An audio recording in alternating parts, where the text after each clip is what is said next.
And do we have, let's see, well, Fish, Wildlife, and Parks, Director Clark introduced herself already, and I believe we have a few others. Kelly, would you like to go and introduce yourself? Yep, thank you. I'm Kelly Prophet, Regional Supervisor for Fish, Wildlife, and Parks in Bozeman. And then Kevin? Yeah, good morning, everyone. Kevin Reckoff, Deputy Chief Field Counsel, FJP. And I don't know, there's CSKT. Did we have Marina on? No, okay. We're just going around the room now for those, oh, there she is. For those who, go ahead, Marina. Marina Yoshioka, Chief of Operations, Fish, Wildlife, and Parks. I'm here in the room with Kelly in Bozeman. Thank you. And then I see CSKT joined. We're just going around the room to introduce partners in seconds. Would CSKT like to go next? Hey, good morning, everybody. SQUAX, Tom McDonald, Vice Chair for Tribal Council. I'll let everybody else introduce themselves. Being Matt, Tribal Council. Here at Kingery, CSKT Wildlife Management Program. Joe Paul, CSKT Fish and Game. Dan McClure, CSKT Fish and Game. Dan Claremont, lead biologist, CSKT Vice Marine. I'm John Harrison, I'm staff attorney with the CSKT Board of the Tribes Bison staff. Thank you very much. Next, we have the Park Service. Tim Reed, Chief of Yellowstone Center for Resources, Yellowstone National Park. Chris Jeremiah, Bison Program Manager. Great, thank you. Do we have the Nez Perce on? Morning, it's Mike Lopez, staff attorney for Nez Perce Tribe. Our lead, Aaron Gould, will be joining shortly. Thank you very much. And APHIS, I know we had APHIS on. I'm sorry, Deb. We also have Eric Cashcash, the Wildlife Division Director for Nez Perce as well. Okay, thank you so much. Apologies. Go ahead, Burke. Good morning, Burke Haley with APHIS Veterinary Services. We've got a couple of other staff on, so Jennifer. Good morning, everyone. I'm Jennifer Sandita. I'm with the Permanent Health Center Cattle Health team at the Beethovens. Thank you. Jeff? Morning, everyone. Dr. Richards with USC APHIS, veterinarian with Bison Quarantine.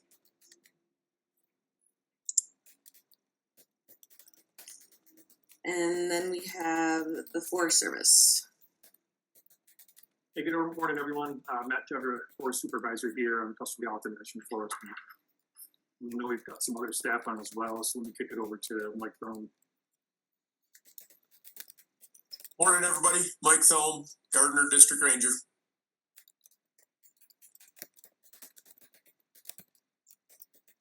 Morning, everyone. Wendy Uri, Hebgen Lake District Ranger in West Yellowstone. And then we'll go back to the Intertribal Buffalo Council. Any representation from them? I have a lot of names to go through, so it's easier if you just speak up.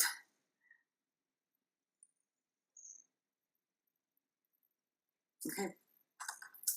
Well, thank you. Like Director Clark said, my name is Deb O'Neill. I manage special projects here at FWP. And one of the things I do for FWP from time to time, and also for outside meetings, is facilitate. So thank you, and I'm looking forward to getting to know you guys over the year.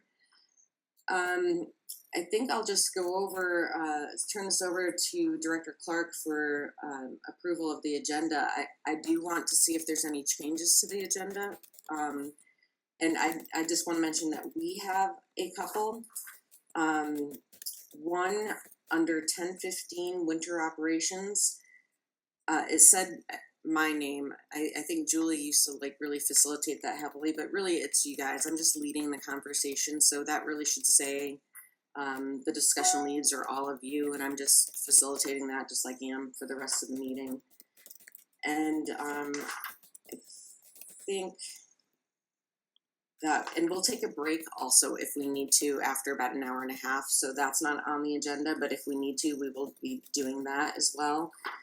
And with that, I'll turn it over to Director Clark to see if there's any other changes, and I'll just make notes, and if not, she could have the agenda approved. All right, folks. I don't know if you usually go through these item by item, but I would just open it up to the group to see if there are any changes, additions, or edits to the agenda as proposed.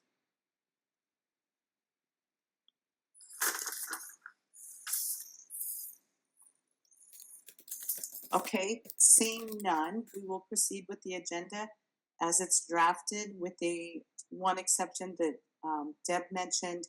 She would prefer just to lead the discussion and not to be reviewing operations. So with that, I think we are set to move forward with the agenda as written. So Deb, back to you for the approval of the fall partners meeting. Sure. The first thing I want to go over is the approval of the annual IBMP report. And generally that's done by the end of December, and with the changing over from facilitator Julie to me, it just didn't go as smoothly as we hoped. So apologies to NESPERS especially, because those changes that they did submit on December 10th were never captured. So they did make some changes, nothing substantial at all. They've just updated a little bit in their section, and I do have that to show you. I'm just going to share my screen really quickly so you can see the minor change made.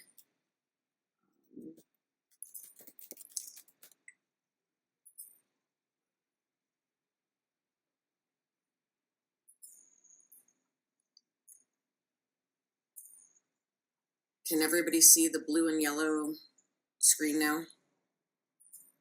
Yes. Okay, awesome. So basically it says the same, oops, let me move this out of the way. It says the same exact thing, they just changed this last sentence here to reflect when the weekly tribal state hunt coordination calls occurred. That was the only change, and any other changes that were sent in, they were very, very minor and not substantive at all, but these were sent to Julie December 10th and never captured.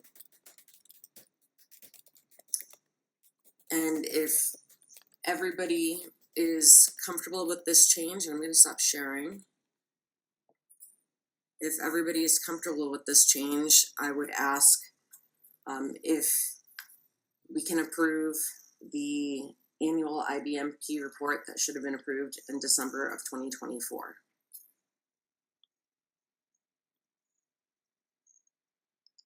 Without objection? Okay. Okay. The next is approval of the fall 2024 IBMP Partners Meeting Report. The very few edits I've gotten from partners were very, very minor again, nothing substantial. It was just basically grammatical edits. And I think the park sent in a change in bison-human interactions from 1 to 3, and that was the only change in that report. And without objection, could we approve that report?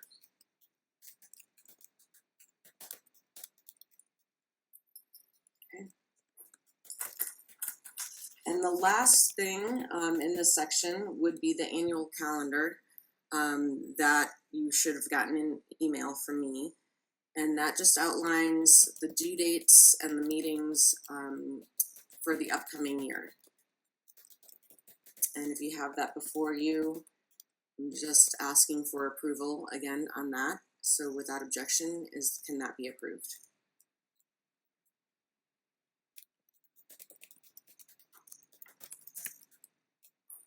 Okay. We will go on to partner updates. And I'm just going to go in the order of the agenda that was sent out. So we'll start with CSKT. Would you like to give a partner update? Well, again, good morning, everybody. We have a lot to update other than, I guess for everybody's interest, we did just recently break ground for a animal processing facility to operate to assist with all of our hunting, our local farmers and ranchers, of course, and of course with the bison harvest. So we hope to have that fully operational. And remember, Terry, is it a year? I think they're hoping to have it done by early 26. Yeah, about a year from now. So it's located in Ronan at the heart of our reservation in our ag community. But we look forward to assisting all of our hunters for all species to be able to utilize that processing plant, utilize it for a value-added facility for our ranchers also. And yeah, we're looking forward to it. I don't know if there's anything else to update about. Anything on the bison range? Nope. No news. Any news on law enforcement? No, nothing. Yeah, we didn't have much of a harvest, so like zero. Yeah. We're the skunk hunters, so yeah. Anyway, that's all we got. Thank you. Great, thank you. And I'm going to just check one more time to see if anybody from the Intertribal Buffalo Council is on.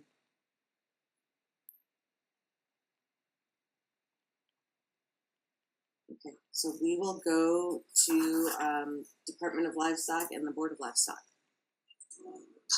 Yes, good morning. The only major thing since the last meeting is we had the legislative session. We had no changes in our Board of Livestock composition. So all members, no new members to the Board of Livestock. Some people re-upped for new terms, so no change in our top level leadership from the board standpoint. Legislatively, we did not have a very big agenda this year. A couple of things in our brands division that were mostly deregulation, getting rid of some old statutes that are outdated, and some folks, if you're moving animals around the state, may enjoy to know that we now have gotten our laws changed so you don't have to have original paper copies of inspection documents when you're traveling around the state. Digital copies, pictures, things of that nature of those documents is acceptable as legal documentation when you're moving livestock around Montana, whether that's transportation permits for bison and sheep or actual inspections for cattle and horses. Budgetarily, good year for Department of Livestock. I would say, I don't know how it'll affect our work in the bison program, but we did execute some switchovers from federal funding to state funding just based on some federal budget cuts that we had absorbed in the last couple of years to our animal health program.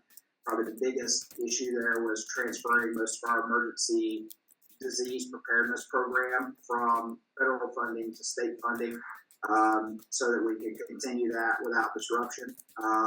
So those were a few things. Expansion of our meat program, expansion of staffing in that area, trying to get and be prepared for more meat inspection plants maybe to come online hopefully in the next couple of years. And in this program where we've been trying to find places for bison to go, we know the bottlenecks and shortfalls we have there in licensed meat processors across the state. So hopefully we'll continue to see increase in that. And we're staffing up to prepare for that. Those are really the major things that's happened from my side with Department of Livestock. Dr. Schmansky, from the state veterinarian's perspective, anything you want to share with the group? Yeah, just a couple of items. One, Zach Martin, our bison employee in West Yellowstone, graduated from the Law Enforcement Academy in November, so he's fully operational now on the west side. USDA in December completed the delisting of brucellosis from the select agent list. This removed some of the regulatory restrictions that were in place as far as conducting research on brucellosis. We hope that this will provide some opportunity for future research on diagnostics, vaccination, delivery methods, whatever it may be. With the delisting came the resumption of whole genome sequencing at the NBSL in Ames, Iowa. Anytime we identify a brucellosis isolate from an infected animal, that is whole genome sequenced, and that tells us some relationships between the different isolates. So we were happy to receive all of our whole genome sequences. We've had one new slaughter trace since the fall meeting. It traced to a herd outside of the greater Yellowstone area region of Montana, north central Montana. We were able to conduct testing on that herd and found no evidence of disease, so that slaughter trace is closed. The state of Montana is due for our 3-year brucellosis review that's conducted by USDA. We expect that will happen later this year. They come in and take a good look at our program and provide any recommendations on how to strengthen the program. Last week, in partnership with USDA, we conducted our annual inspections of the quarantine facilities down in the Gardner Basin and found all to be kind of in consistent shape for what we expect for the program. So that's great news. And then outside of brucellosis, avian influenza that we've talked about a lot over the last couple of years seems to be quieting down on the landscape. We won't know for sure until we get back into the fall migration to see if that stays consistent. And then with the expansion of New World screwworm in Central America and up into Mexico, a lot of our time is being occupied by preparations and planning for what will happen if we do get a detection of New World screwworm in the United States.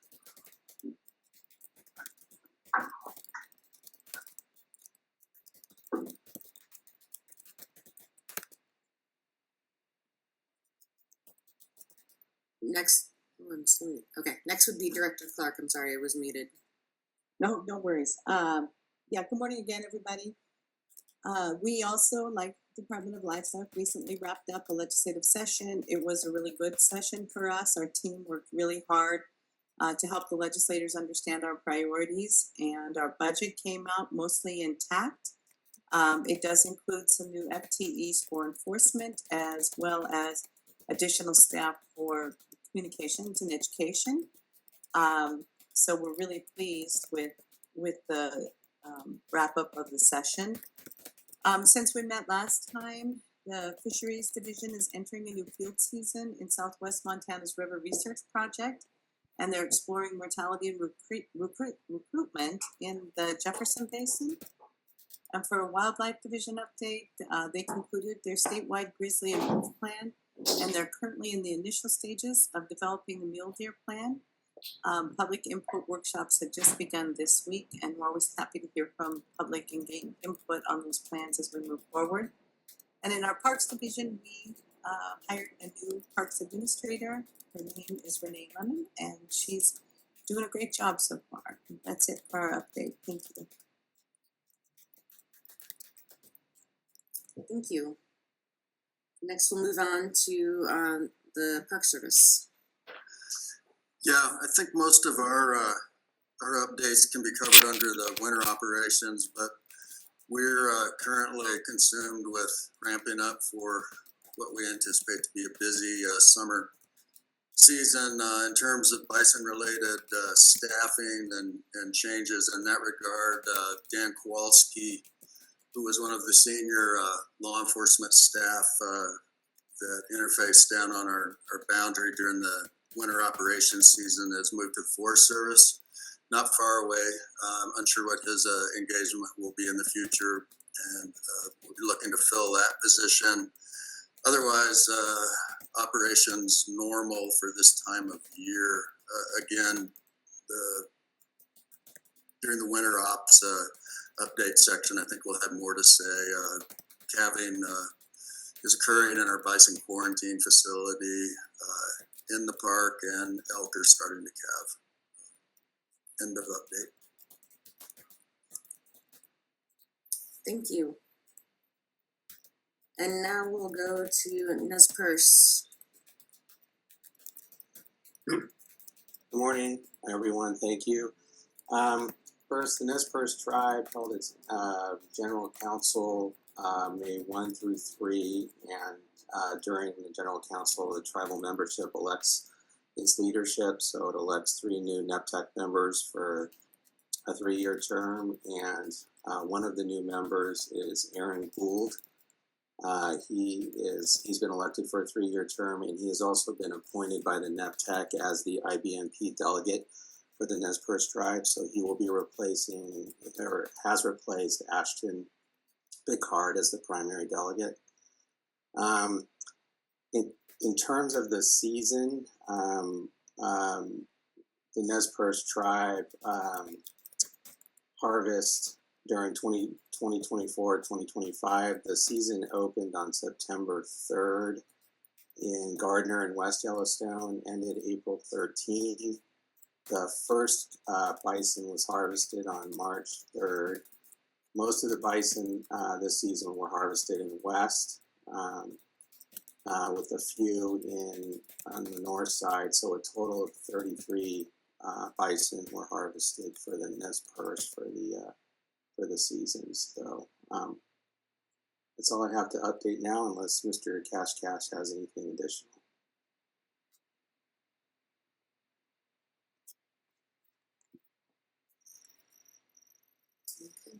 All right, thank you very much. And we'll go to APHIS next.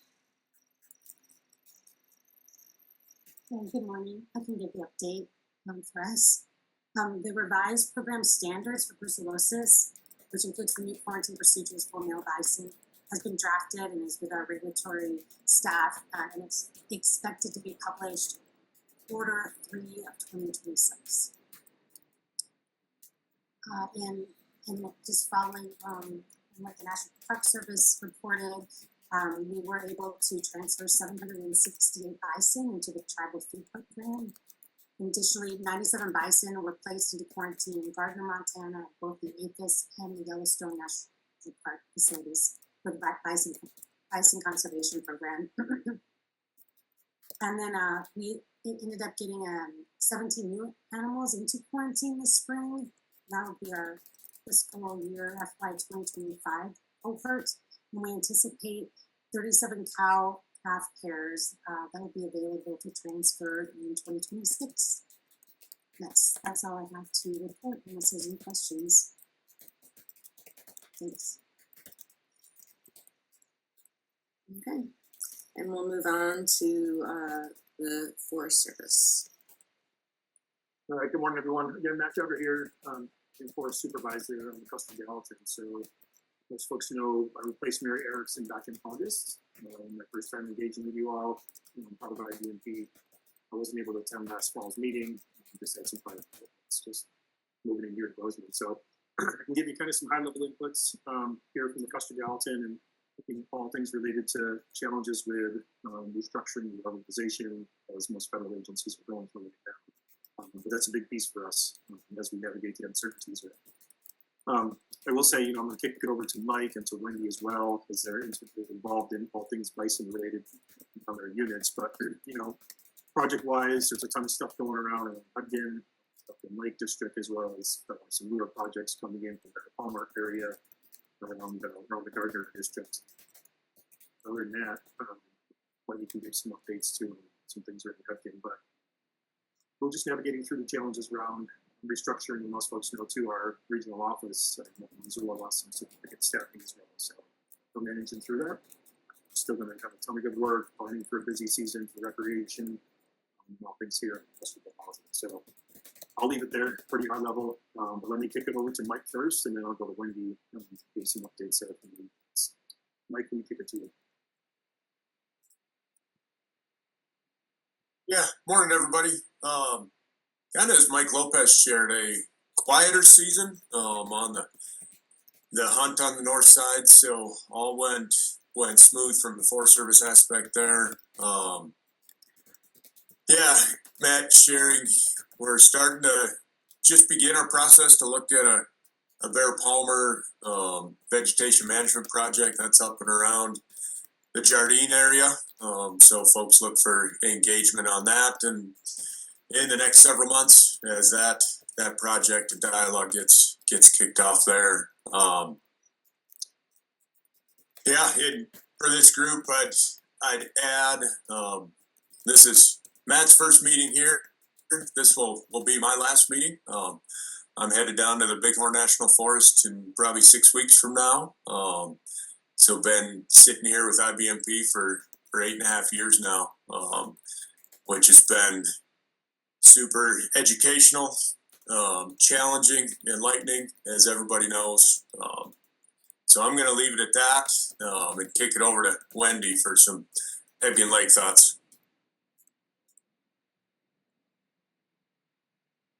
Hello, everybody.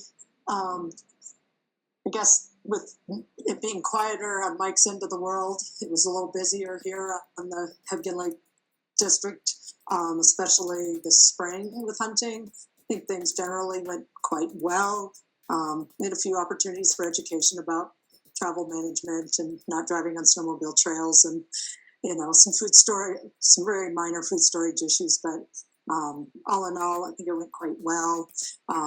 Right now I live out on Horse Butte, and it's the parade of bison and cute little red dogs right now. So I love it down here because of that, getting to see that. But one update from us, I think somebody had asked about the Cougar Creek Bridge project with MDT that's going on. They're going to replace the highway bridge and the snowmobile bridge on the Highway 191, and the new bridges are being designed to accommodate wildlife underpass. And then also going to be some fencing associated with the project to try to direct wildlife into the underpass. And I think we're still hoping to get some sensing, I think it's like thermal sensing cameras to turn on flashers for wildlife crossing if there's wildlife in the highway. The idea with the infrared is the bison tend to just stand there or lie there and they don't move, and so these will keep flashing because they sense the heat. So we'll see. They're hoping to be done with design this summer, go to contract this fall winter with start of the project in the summer of 26, and it'll be a 2-year project. So I think that's all I got. Thanks, Wendy. Yeah, that's it from the Custer Gallatin. Okay, thanks everybody. I want to make sure I didn't miss anybody. I don't think I did, unless ITDC came back on. I just want to keep giving them an opportunity if I miss them coming on. Okay, well, maybe we'll just move on to the next agenda item and we could catch up with them if they join. And we'll go on to Kelly with any information on the new IBMP website. Okay, I'm gonna share my screen here for a moment. So this is the new IBMP website. So following the decision at the fall 2024 meeting, the new website was launched on December 15th, ibmpinfo.org. And Fish, Wildlife, and Parks will maintain the site throughout the year as lead partner, and then pass it off to the next partner. So we've been working to get the website updated over the past few months. Notably, the site's been updated with the biweekly National Park Service Bison Operations reports throughout the winter, and it's also been updated to reflect all the comments and edits that have been submitted from all the partners to date. So throughout the remainder of the year, we'd welcome any input or feedback on the website from partners. The best way to submit that would be either to email it to myself or our website coordinator, Missy Irving. We'll put her email in the spring meeting report, but just pass along any updates that you'd like to see. The only place in the website that it's not fully updated is in the partners operation, the operational safety flag system page is still blank. So that would be an area if folks had ideas on content or wanted to see specific things, to maybe think about drafting some information for that page and passing it along.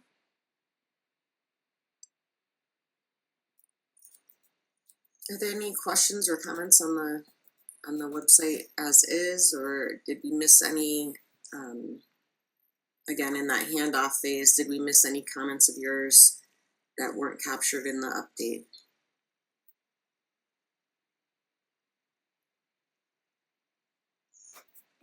Well, if you see any, like Kelly said, please pass on information to her and or Missy Irving, and we'll get that information to you.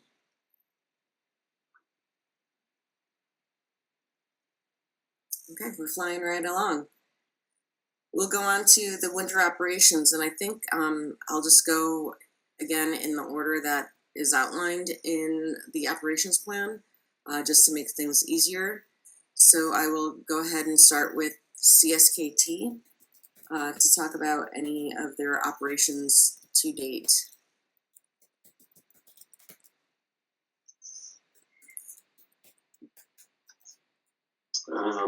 Go ahead, Terry.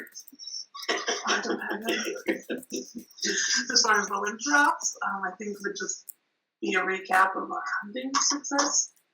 So maybe I'll kick that to Dan.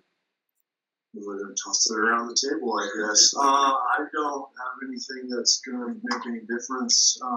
We'll continue doing what we do during the hunt season. Our season is September 1st through January 31st.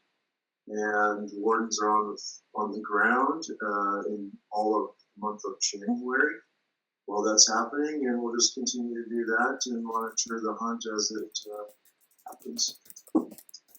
I'll just add that this is John H. We had the hunt manager calls weekly on Wednesdays. They were run very well by Tom Wadsworth from Showband, so thanks to Tom. It's helpful when everybody shows up. We had a pretty good attendance for most of this year at Civic. Again, the tribe said 0 hunt harvest, but we had hunters down there. And did the usual orientation for hunters. The tribes have updated their CSKT bison hunt orientation webpage. And we did a large coordination with the park on food sovereignty transfer program and received shipments, and that went pretty well. I'll defer that to anybody else who was more involved in that, but Amanda and her team did a good job this year. Appreciate the coordination with the park, and I'll defer back to Mr. Vice Chair. Yeah, we evaluated extending our season because of the lack of hunter success and movement, which I believe we did extended a short, I think the match maybe the state season. As time progresses, we'll evaluate that each year and always reserve that opportunity to extend the season as needed. Not necessarily a thing we like to do because of the female hunting issue, but we did do it this year, didn't lead to any success. I'll just cap out that we are one of the MOA tribes, the Beatty Gulch MOA, and operated pursuant to that MOA and the terms that we've got. And always had a warden down there, and the warden staff did an awesome job as always, and appreciate their efforts in leading that Beatty Gulch hunt. And we'll put off this. Anybody else have any other thoughts? Well, back to the chair. I want to express my sincere appreciation of Mike and his leadership there. on the north side of the park for the Forest Service. Hate to see him go, but that's certainly something that he's been a great partner in managing the bison hunt. So really appreciate Mike's effort with that. So I want to thank him for that.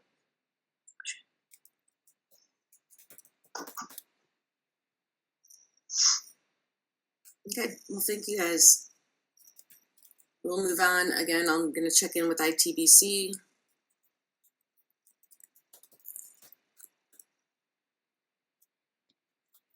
Okay, we'll move on to Department of Livestock. Yes, this is Mike.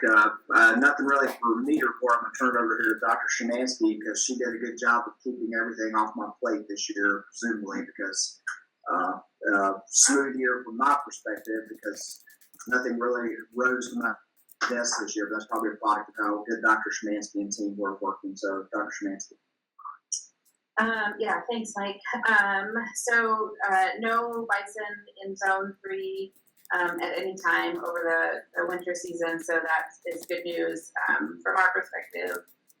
We had a fairly busy year in assistance with the park and APHIS and the Tribal Food Transfer Program. We assisted with sealing, unsealing trailers. We participated in some hauling. Worked on coordination with the slaughter facilities, and then USDA really took the lead on this, but we partnered with them and provided assistance to do some tuberculosis surveillance in bison after they were slaughtered this winter. So we appreciate all of the coordination with the Park Service, USDA, and CSKT. I think it was a successful year as far as the removals are concerned. So that's all from us. Okay, thank you. Next will be Montana Fish, Wildlife, and Parks. We'll be presenting for that. Yes, hello. My name is Warren Hansen, Regional Wildlife Manager here in Region 3 for Fish, Wildlife, and Parks. We also had a pretty small harvest from our state hunters this year. We issued 25 licenses for West Yellowstone area. We had one harvest there. And on the north side of the park in Park County, we issue 25 licenses in the Gardner Basin and 5 backcountry licenses, and we had a total of 4 bison harvested out of Park County. So a total of 5 state hunters harvested bison this winter. And we did not activate the roster, as you might expect, due to the limited migration out of the park this year. That's all I have. Okay. Thank you. Next would be the Park Service.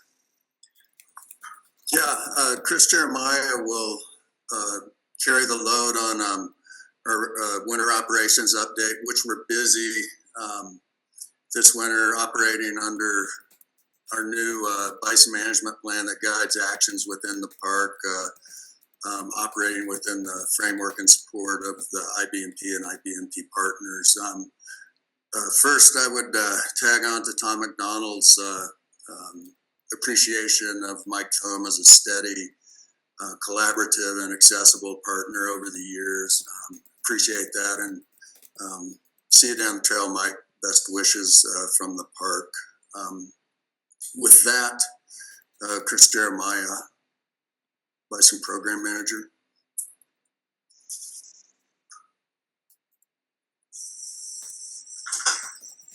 And I put together some slides, and this can also be the equivalent of the population update. So we'll just tackle both. I'm right here, Deb, so that we won't. Would you rather wait until the? It seems like the spirit of this meeting is to be done in a few minutes, so we will help support you. Okay. We implemented I'm sorry, Chip, would you like to share your screen? I can just talk through this. Okay. We implemented a decision tree that we presented to all of the partners back in October when we met for the fall meeting. So we were above the population assurance threshold this winter, which means we would increase capture operations to help ensure that the population would stay within a range of 3,500 to 6,000 animals. So, in that decision tree, we asked, is the BCTP at capacity? Initially in the winter, the answer was no. We were able to bring in, we were looking to bring in up to 100 animals into the quarantine facility. So when that was happening, we were going to passively capture animals, which means we're in an area generally adjacent to the facility. We would open gates, we'd let animals move in, and we would guide animals in also on horseback. And then once the BCTP was filled, which occurred on March 10th, at that we assessed how harvests were going. At that time, roughly 10 animals had been harvested. We needed to remove upwards of 600 animals in order to reduce the population. So the post-calving population this year would be less than the post-calving population last year. So for that, we continued, capturing animals. We decided to donate animals to the Tribal Food Transfer Program, to the CSKT. And that included all animals regardless of brucellosis prevalence. And, those operations lasted until April 11th. And 768 animals were donated to the CSKT. One animal died while processing, and 97 animals were entered into the quarantine program. On every day that we captured animals, we would leave other animals in the area to see if they would move out of the park. That did not happen.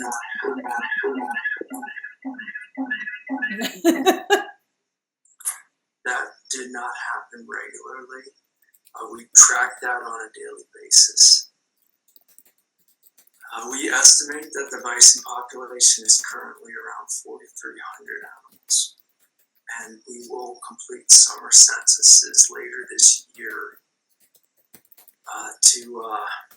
to see where we are post-calving and going into next winter.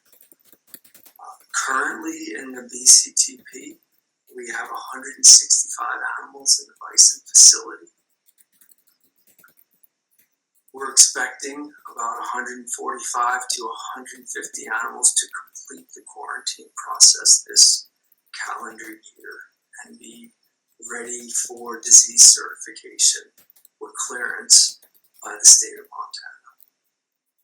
And I have no other updates. Okay, thank you. Next we have Nez Perce. Thanks, Deb. Mike Lopez for Nez Perce Tribe. I already provided an update earlier on the tribe's harvest, but I'm glad to repeat that with more detail. So this year, the tribe season opened September 3rd in Gardner and West and closed on April 13. Most of this year's harvest occurred on the west side. There were, starting with the north side, there were 5 bison taken, 3 bulls and 2 male calves. And on the west side, there were 28 with 3 bulls on west, 3 bulls, 12 cows, 8 female calves, and 3 male calves. And most of this harvest occurred toward the end of the tribe's season. And our conservation enforcement, who were in the field as usual, reported no citations.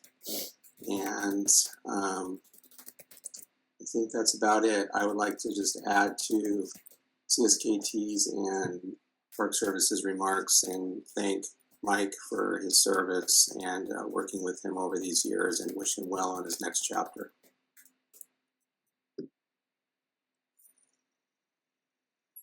Okay, that's all the partners we have for the ops plan. Does anybody have anything to add or to the section? If not, I'll just say, if there are any updates that you would like to see in the plan, just go ahead and send them to me, and I will work through the ops plan and get that out for review.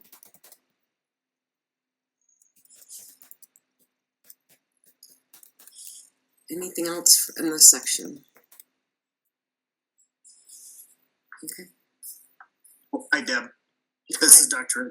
Richards with APHIS. Yeah, I just wanted to contribute in here too and piggyback on the Park Service in the state, and just give an update to the group on what we considered a success and a great opportunity to do some additional active TB surveillance with the tribes and state on the Yellowstone bison during the food transfer program this fall. This kind of spun out from an opportunity with the mosquito Canadian bison transfer earlier this spring, in which Canada, had some concerns about, us having, current or recent TB surveillance on the Yellowstone herd. So we took the opportunity to do active surveillance on the animals processed this spring. And out of those animals, we looked at approximately 8.7% of the group that went for food transfer. And then putting that to some statistics, it really gives us a 95% probability in the amount of animals that we looked at, if the disease was truly present in the Yellowstone herd, that we would have been able to detect it at slaughter. Additionally, this also gives us the confidence in the, based upon a population of 5,800 to 5,600 going into the fall, that we had a pretty good chance if there was a infected animal in that herd, we would have been able to detect it if that disease was truly there. So we didn't expect to see anything during our surveillance. The animals, and I personally did most of the inspections along with the state and our other federal partners with FSIS. The animals were really healthy this year. We didn't see any, pathology or granulomatous lesions consistent with TB or other diseases. So we really appreciate the coordination with CSKT, the Park Service in the state, on coordinating this event, and look forward to continue to do this kind of work moving forward. And that's all besides continuing our normal quarantine operations. We'll continue to do our testing on the new cohort for FY 2025, moving forward with the Park Service and our quarantine facilities. And that's all I have. Thanks, Deb. Thank you. Okay. Well, I think we'll just keep moving forward. We already, unless Chris has something else to add for the status of bison population, or if anybody else has any questions for him during this section.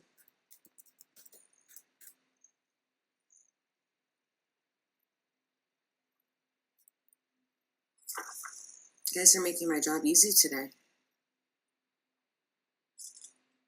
Okay, if there's nothing else, we're gonna just jump into the public feedback session. And Stevie Burton, who has been helping in the background, she's going to go ahead and run that. We've had, let me see, we had, I'll just let you know how many people we had sign up. We had 13 people sign up. I don't believe all of them are on, but we had 13 people sign up. So based on the 30 minutes allotted for them, we were going to give them 80 seconds, 2 minutes and 20 seconds apiece for this part of the agenda. So Stevie, go ahead. All right, I'm going to start by calling those that signed up in the order that they're listed.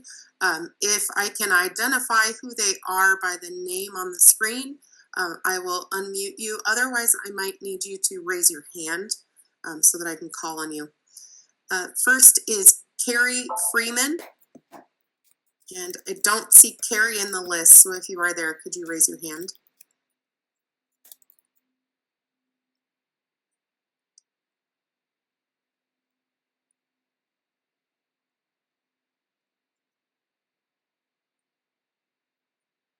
I need to move on to the next.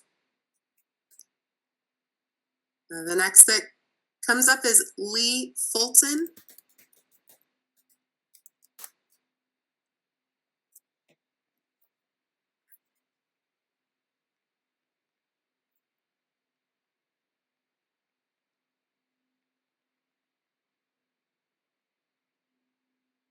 I'm not seeing Lee in the list either. Next is Edwin Johnson. And I do see Edwin in the list. I'll unmute you and I'm going to start a timer for 2 minutes and 20 seconds. And I'll signal you when your time is up.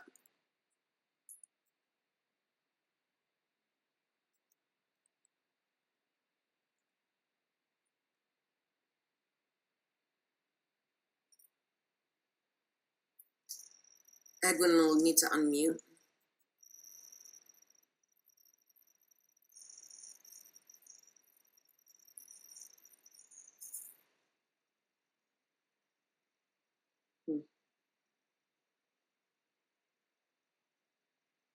Edwin, we can't hear you. You'll need to unmute your microphone.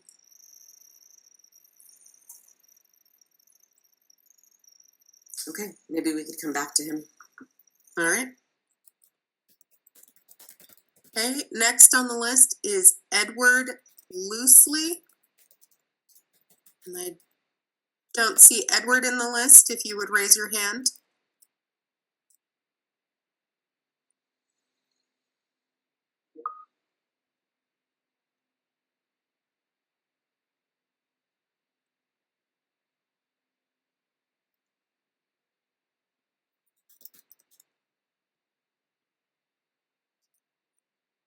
All right.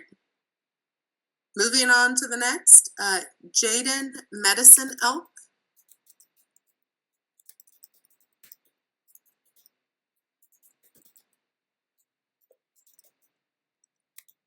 I don't see Jaden in the list. If you can raise your hand if you're there.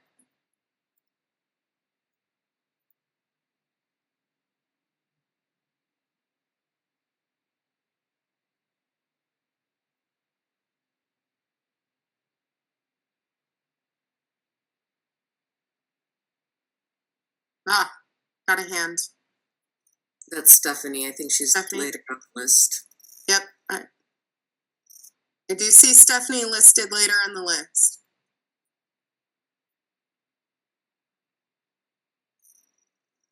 Maybe is Stevie, this is my kind of guy. I just wanted to interject here. It could be that some of these folks are together in the same place. all right. I'll allow you to talk. Stephanie, you should be able to unmute. Hello, this is Jaden. Perfect. I'll start your timer. All right, mine will just be short, just because we're just gonna get through this. Mine was just, our treaty rights are being used to help keep wild buffalo to near extinction each year for the Department of Livestock and the state of Montana. Wild buffalo deserve better, and Mother Earth deserves better, and tribal nations deserve better. And those buffalo calves deserve better, and those wild buffalo moms deserve better. And yeah, that's really it. Honestly, just short and simple. Just keep the ball rolling. And Stephanie is not gonna be here, so that's that. Thank you, guys. Thank you. All right. Next is Clinton Nagel, and I did see Clinton in the list. I will give you the option to unmute here. Yes, can you hear me? Yes. Okay, good. Yes, my name is Clint Nagel. I'm president of the Gallatin Wildlife Association, located here in Bozeman, Montana. GWA has been attending these meetings off and on for several years. And through all that time, our voice has been consistent. GWA's goal is to allow bison to roam free on their native landscape, public lands outside and adjoining Yellowstone National Park. Bison must be able to migrate and move about freely without being subject to a massive killing spree outside the park boundary. Bison are wildlife. They should be managed as wildlife on public land. Managing bison for any other purpose threatens the wild character of the species within the park. GWA has become increasingly frustrated over the lack of progress within the IBMP. 2 years ago, I provided comments before this committee and argued then that this entity has failed in meeting 2 of the 4 goals stated at that time on their website. I would be interested in looking at your new website to see if there's been any changes in that regard. But these goals primarily were to manage bison as a free-ranging population, both inside and outside the park. Again, I see no progress that has been made. Even today, as I listen to this committee, I see bison being viewed as a commodity, nothing else. And that obviously is not the goal of GWA, nor the public.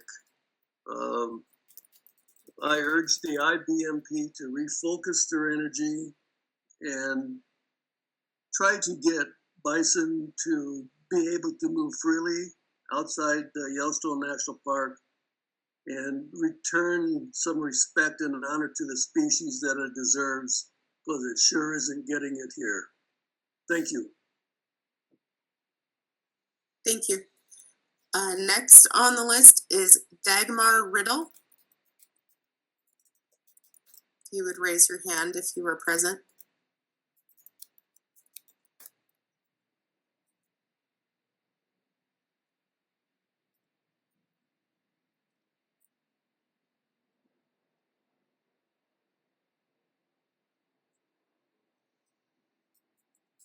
All right, not seeing any hands raised. Moving on to William Rose. I believe I did see Will listed in the participant list. You should be able to unmute, and I'll start your timer when you're ready. Hi, I don't have any comments. Okay. All right. Next is Cindy Rosen. And there you are. Go ahead and unmute when ready. Hi, this is Cindy Rosen with Roam Free Nation. I am disgusted. I am angry. And I am very sad. But first, I'm disgusted by this sham of a public process. You change your meeting from a full day to 3 hours, and now you're trying to get it over in an hour and a half. You make public comment, something you have to sign up for, have a bunch of technology for, and then we get a minute and a half to talk to a bunch of people on the screen who are not listening. And you've never been listening. Yellowstone went through a whole process to say they were going to have a new bison management plan, and all they came up with is the same old, same old. And then this winter doubled down, fallen all over themselves to cater to the livestock industry and to the governor of Montana, fearing his lawsuit, to slaughter each and every animal that tried to leave the park on the north side. I'm really surprised that the Nez Perce didn't have anything to say, because I sat there watching their hunters get skunked because every single bison on the landscape was in their trap. Morning after morning, the buffalo that were around the trap the night before would disappear into that trap. And morning after morning, those trailers would be shipped to a private slaughterhouse. And you want to call it the Food Sovereignty Transfer Program. Who do you think you're kidding? You are shipping wildlife to slaughter to cater to the livestock industry. It's shameful. I see Chris Jeremiah has disappeared, but how appropriate that there's dead buffalo heads behind his head while he talks, because that's all he stands for. That's all the national park stands for. And now you can't even brave a public comment period in person? You're afraid of hearing people's opinions? Well, you should be. You should be ashamed. You should be hiding behind your screens. Your time has concluded. Thank you for your input.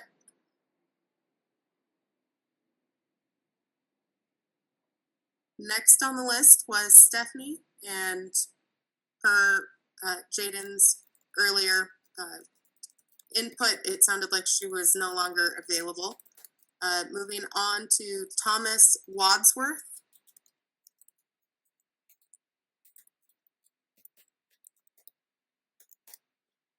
All right, go ahead and unmute when you're ready.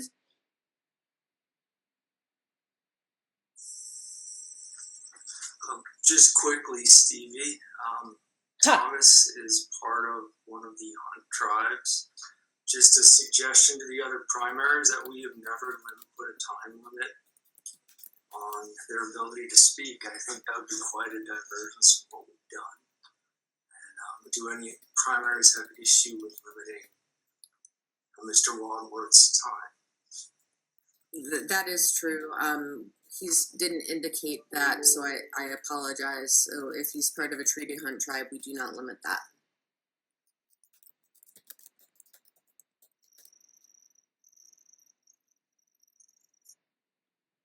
All right. He should be available to unmute whenever he's ready.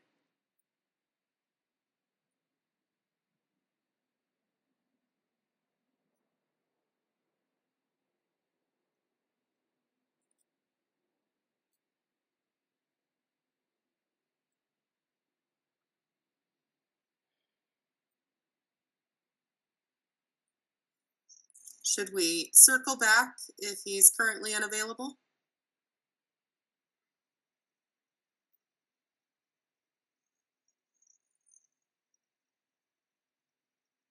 He is unmuted, but we can't hear you.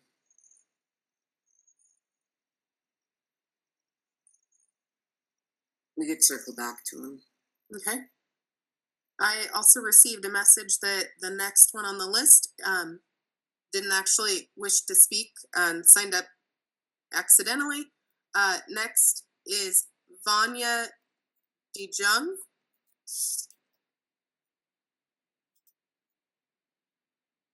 And I don't see that name in the list either if you're there and would like to raise your hand.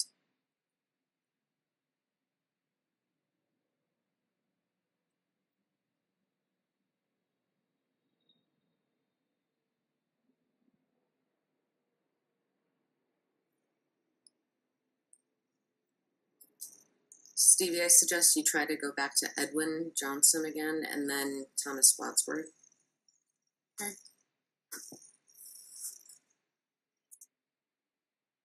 All right, Edwin, you should be able to unmute if you are there. I'm here. All right. Yes, we can. Okay. I live on the northern boundary of Yellowstone Park near Gardner. I've been an outfitter on the Royal Teton Ranch for more than 40 years. This is going to be a unique opportunity to experience progressive iterations of our reactions to bison leaving Yellowstone National Park in the attempts to manage them. This winter, I was pleased to see Yellowstone National Park working with the Salish Kootenai to truck hundreds of buffalo out of the park to be processed and distributed to tribal people. Over the years, thousands of abandoned gut piles have attracted ravens, bald eagles, golden eagles, coyotes, wolves, and grizzly bears to feed on them. This year, we had only a few gut piles abandoned on or adjacent to our ranch. I would also like to support the concerns of Montana stock growers regarding efforts to turn loose wild bison from Yellowstone National Park onto the central and eastern Montana ranch lands. And I thank you very much. I do have a concern about all the elk that are being slaughtered around the park on a year-round basis by some of the tribal participants in the bison hunt. Thank you.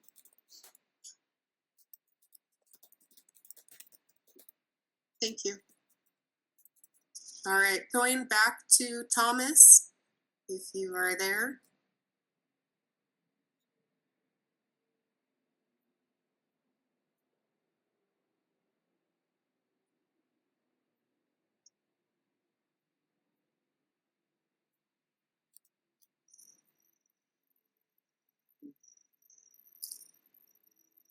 Thomas, you are unmuted. We just still can't hear you.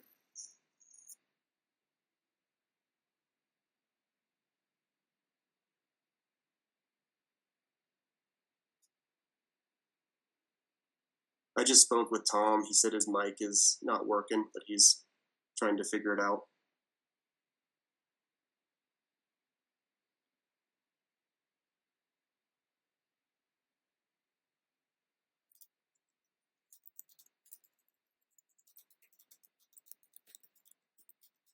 We'll give him a little longer to see if he can rectify the technology issues.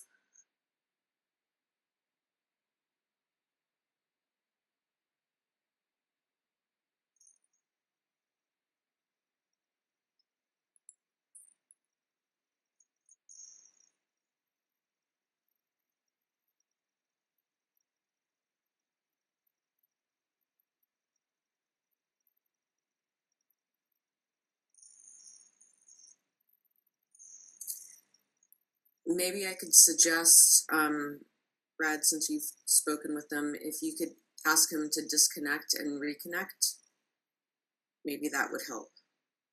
Or if, Thomas, you could hear us, maybe that would help.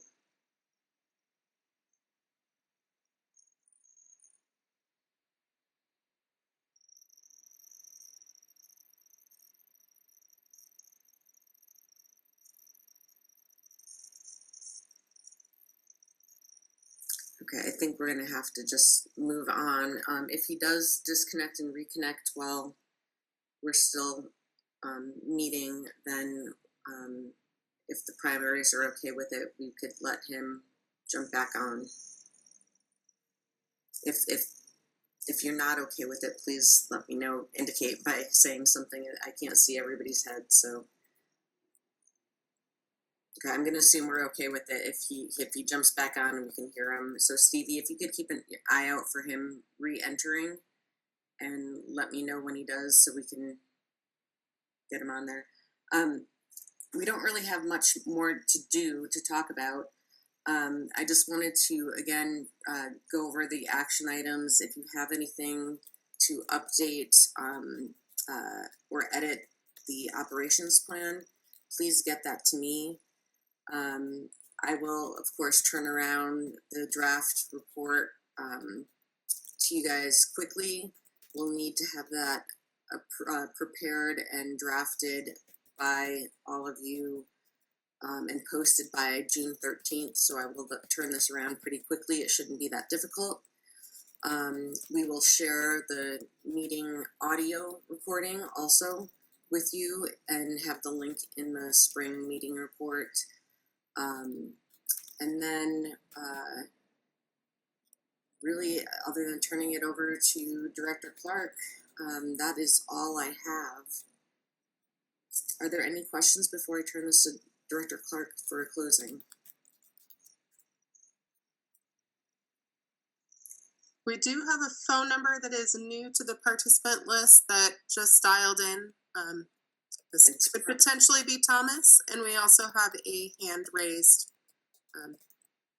So check and see if that phone number is Thomas, I guess. Okay. I'm going to give the caller that's logged in with just a phone number the option to unmute. Thomas, if that's you.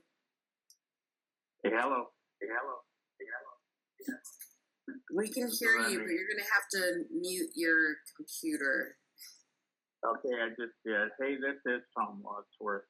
Sorry sorry for the technical difficulties I'm having here. But yeah, if you'll allow me to speak, I would appreciate it. Please do. Okay. So my name is Tom Wadsworth. I'm the interim director for the Shoshone Bannock Tribes Fish and Game Enforcement. Today I'm in this meeting and I just wanted to make a statement on behalf of the tribes that as far as the trapping and the IBMP, I know that we are not a partner to the IBMP, but we are a treaty tribe that actively practices and exercises our treaty rights in the Montana area.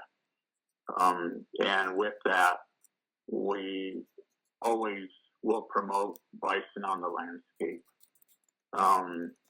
You know, as per our treaty, that is something that we feel that is very important, very imperative. And, you know, it goes along, you know, with being able to exercise our treaty freely, the way that it was agreed when it was signed. So I would like to say in particular this year, I know that the trapping operations were going on, and it did, in fact, impede not only our treaty right to hunt bison on the landscape, but all tribes that were still hunting during that time. You know, the amount of animals that were trapped versus the amount of animals that were harvested by the tribes is, there's a huge discrepancy there. Not only that is on that northern side, you know, with the animals being trapped and hampering the harvest by treaty tribes, it also pushed treaty tribes towards the West Yellowstone area. You know, these are areas that we call our home and that we've always called our home. You know, I don't think there's anything that can deny the history that our tribes have had in that area in calling it home. But when you're trapping from one side and pushing everybody towards the other, there's going to be effects on that west side. If it continues, you know, I see it being more of a problem going down the road where I believe in the west side and the migration, it's already been a problem. We're just not seeing the migrations that we used to, and now everything is shifting towards the north. You know, either way, the tribes feel that it's more in our interest as a treaty tribe, as our home, you know, that we are able to exercise our treaty rights, whether it's hunting, gathering, or whatever, in the best way that we can, and to do so freely. I would also like to point out that the government agencies do have a trust responsibility to the tribe, and ensuring that we're able to exercise those treaty rights as it's written in the treaty itself. So with that, I do appreciate you allowing me to speak. Chris, Jeremiah, thank you for bringing forth, you know, that I am part of the treaty tribes, and I appreciate you guys giving me the extra time rather than the 2 minutes, you know, that is allotted for everybody else. I would also like to say that I would much rather that this meeting be held in person instead of Zoom. I think we have all seen that we have gone through this agenda rather quickly. I think there's a lot of other things that are on the table that need to be discussed. But the way that the meeting is ran for this time, I can see where it has hampered those efforts. So thank you.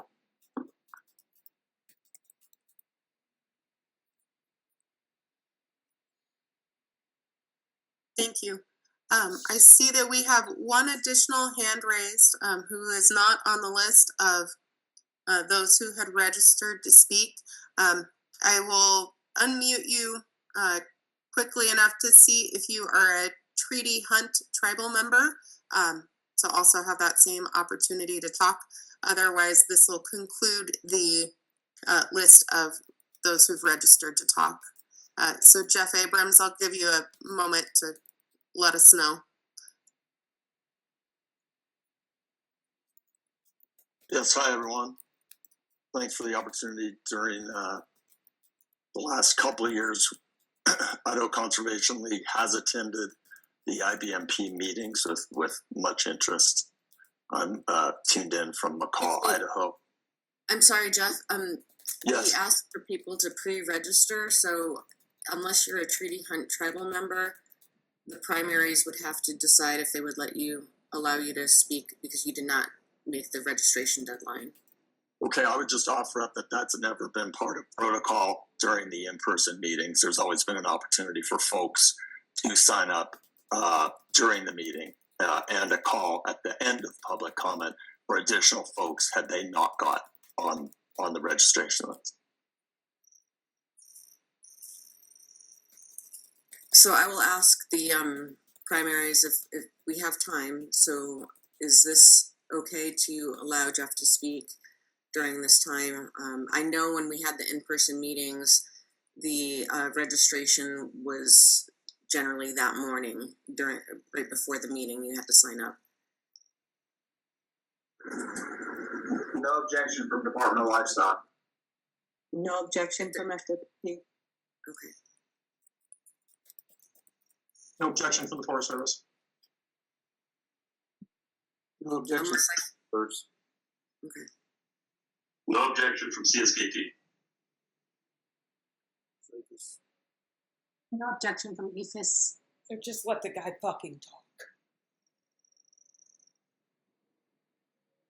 All right, I'll set a 2-minute and 20-second timer. Go ahead.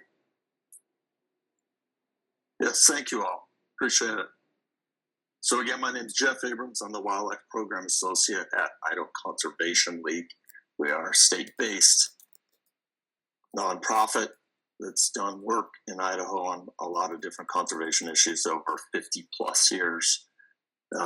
As I said, we have attended recent IBMP meetings over the last 2 years and have been eager to see faces that have been working on this issue for some of you decades. And so that's been an enjoyable event for me and learning about not just Yellowstone bison, but bison in the GYE and the potential to get bison onto the Idaho side of this ecosystem. Anyways, I just want to bring up that last year during the spring meeting, in fact, a day ago tomorrow, there was an agenda item discussing the Citizens Working Group and the potential to revive that.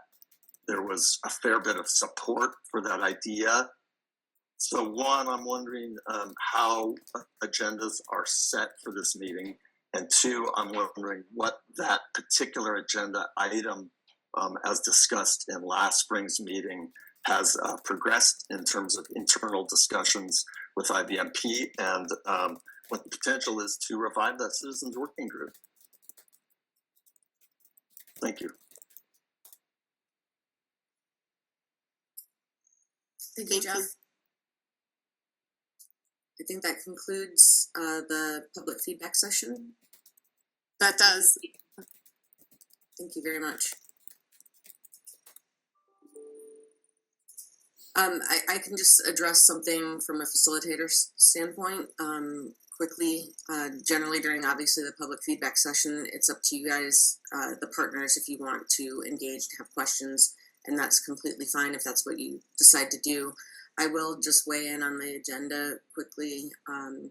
So a call for agenda items does go out to the partners, and FWP as lead partner collects those agenda items and then provides me, the facilitator, the agenda items to create the agenda, and then I send it out to all partners for review. And that's all I'll say on that, unless anybody has anything else to add, or if you have any questions of any of the members of the public or of each other. I will turn this over to Christy. All right, I'll just conclude our meeting by thanking everybody. It was great to meet you all. And I appreciate the accommodation of Zoom. Next fall, we will be in in-person meeting in Butte. And so that'll switch that up a little bit, but it was just a pleasure to meet you all. And I thank the public for their comments and to all the partners for all your hard work. And I'm happy to take any questions, or if not, we can just wrap the meeting. Okay, thank you, Deb. Thank you, everybody. Thank you all.